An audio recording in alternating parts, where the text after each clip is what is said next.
nikmat banyak diberikan Allah Subhanahu wa taala, kita malas ibadah. Oh, ini perlu dihina. Perlu dicaci maki diri kita.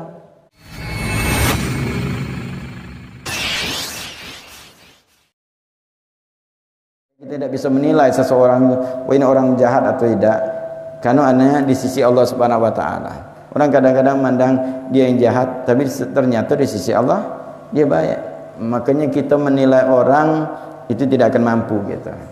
Dan bukan kapasitas kita untuk menilai atau menghakimi seseorang. Karena yang boleh kita hanya menghakimi diri kita, menilai diri kita. Maka untuk masalah kejahatan diri kita, nilai diri kita, nilai yang jahat. Yang lain pandanglah orang lain itu kebaikan. Boleh kita memandang orang lain kebaikan, tapi untuk kejahatan pandanglah diri kita. Pandanglah suatu kejahatan karena diri kita tahu persis. Jadi kalau kita kepengen suuzon inilah diri kita. Jangan suuzon kepada orang lain. Sangka jahat kepada diri kita, kepada orang lain bersangka baik. Mau menghina, hinalah diri kita. Hina diri kita. Bagus untuk menghina diri, tapi menghina orang lain bahaya bagi kita. Karena orang lain mungkin tidak pas untuk dihina, tapi diri kita tahu boleh kita menghina diri kita karena tahu persis. Jelas kita ini nikmat banyak diberikan Allah Subhanahu wa taala, kita malas ibadah. Oh, ini perlu dihina. Perlu dicaci maki diri kita. Kenapa?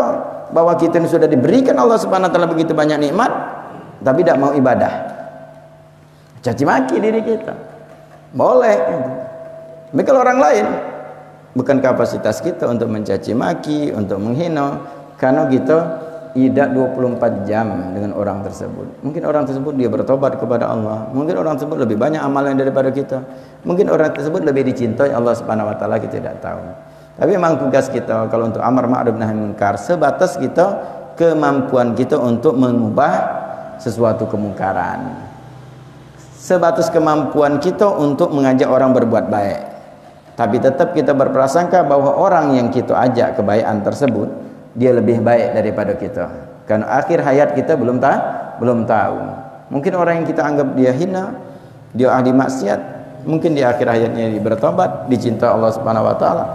Dengan meninggal dalam keadaan husnul khotimah, kita tidak tahu, itu hal yang gaib. Hanya Allah Subhanahu wa taala yang tahu hal tersebut. Tapi kita berusaha untuk diri kita, perbaiki diri kita.